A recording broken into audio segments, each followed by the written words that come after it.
The Sheathed Sword, a declaration of a bloodless counter-revolution. Tuesday, July 2nd, 2024, on Steve Bannon's War Room podcast, Heritage Foundation President Kevin Roberts declared that we are in the midst of the Second American Revolution and it will be bloodless if the left allows it. His meaning was clear: surrender or else. Roberts, an architect of Project 2025, wasn't speaking metaphorically. His words were a threat of forced compliance, of power secured by violence, of a top-heavy theocracy ruled by and for the few. So far, they've made disturbing progress, but resistance is rising. Roberts thinks a bloodless revolution is a quiet victory handed to oppressors by exhausted hearts and broken spirits. He couldn't be more wrong. There is a blade in Chinese tradition known as the jian, a sword of scholars and sages wielded not just in battle, but in poetry, philosophy, and moral clarity. Unlike the broadswords of brute force, the jian demands grace. It does not hack, it teaches. It does not dominate, it reveals. It is as much a symbol of wisdom as of strength. The sheathed jian, never drawn, never stained, is a paradox. Its presence alone is power. Its restraint is not weakness, it is witness. It is the line drawn in silence between truth and deceit, justice and corruption, compassion and cruelty.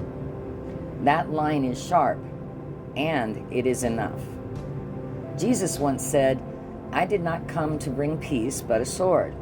Not a weapon for killing, but a tool for cleaving through illusion, to separate allegiance to empire from allegiance to God." His was the sword of the Spirit, of conscience, clarity, and holy fire. His revolution remains a threat to every empire that thrives on silence, submission, or despair. We're living in a time when the words revolution and war rise again like old ghosts. Some cry for blood, some prepare for it, but there is another way. We can carry the jian or become one.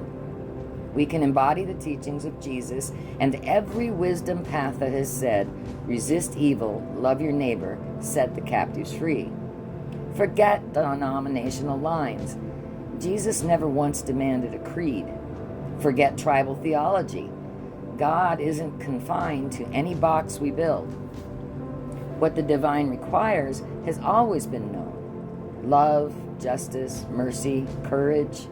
Every tradition worth its breath calls us to it. Yes, a revolution has begun. It's not bloodless because we've surrendered. It's bloodless because we've refused to become what we resist. And no, we haven't surrendered. The bloodless counter-revolution has already begun. It moves through classrooms and pulpits, in courtrooms and kitchens, in whispered prayers and shouted truths. It moves through artists and parents, students and elders.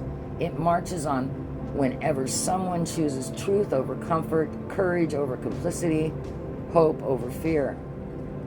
It doesn't wait for permission. It does not ask for applause, but it will not be silenced. We, the people of faith, of many faiths or none at all, who remember we were created for more than domination and fear, we will not be silenced. So carry your jian, sheathed, unstained, and unafraid. Not because you have no power, but because you know exactly how much power restraint holds. The line's been drawn. Now let us walk it. This is available at revsheseesfar.substack.com, and I hope you'll join me in this bloodless counter-revolution. Have a blessed day.